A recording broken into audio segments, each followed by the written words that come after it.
Hi guys, kamusta na kayo? Ito na naman ako nagbabalik. Kala nyo nawala na ako nung pandemic. Buhay pa. Pakita ko lang po sa inyo ang pinakamadaling alagaan na vines.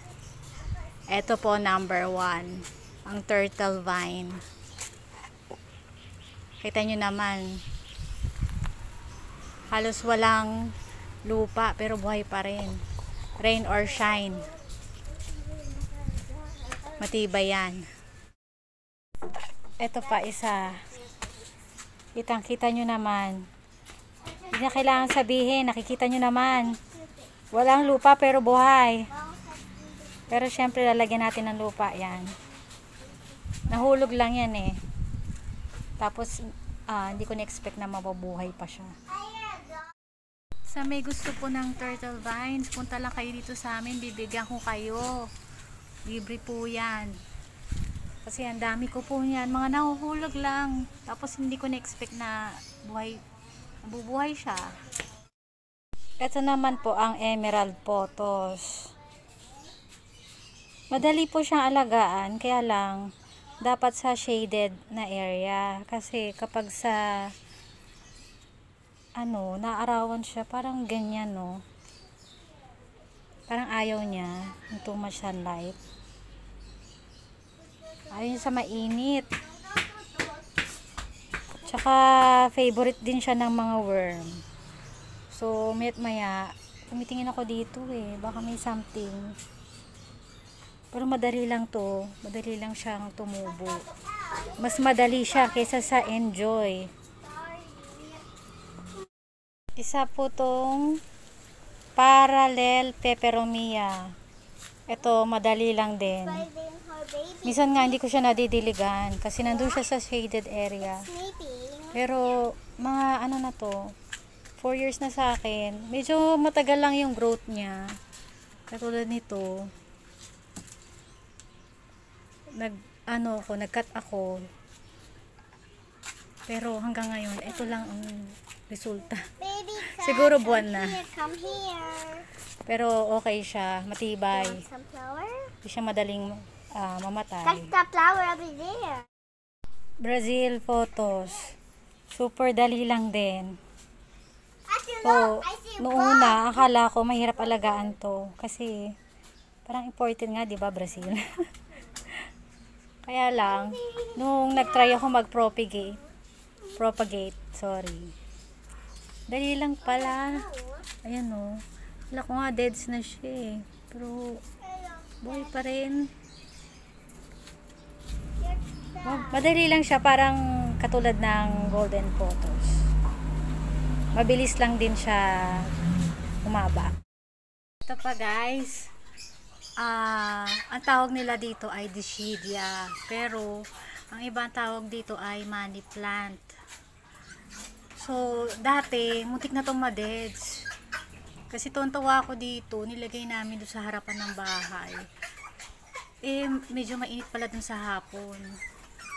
So, parang nag-yellow green siya. Parang ilang strand na lang natira. Ang ginawa ni husband, nilagay siya dito sa backyard. Dito malilim kasi dito. So, yan. Lumago siya ulit. Buti na lang. So, yan ang kinakapitan niya. Oh. Parang, pwede siya kukupit lang. Pwede rin siya isabit sa trees. Parang, mas gusto niya yung ganon. Ito naman po ang aming neon photos. Cute po siya. Nakakatawa yung color niya. So lively. Kaya lang huwag nyo po ilalagay sa sunny area kasi ganyan yun. Susunog siya, hindi niya gusto. Pero mabilis lang din siya mabuhay pag mag-propagate kayo. So nakakita na po ako nito ng yung malaking dahon, pwede siya lumaki. Parang golden photos. Kasi kasing laki ng plato. Ang ganda, maganda siya. Parang lemon lime philodendron. Ganun ang niya. Ganda. So, Kilalang kilala nyo na. Golden Photos.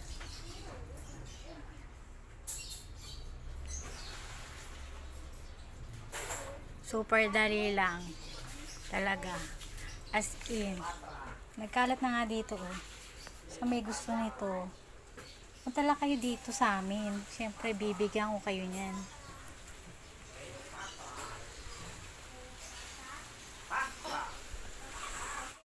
At ito po ang pinakahuli, ang ating enjoy photos.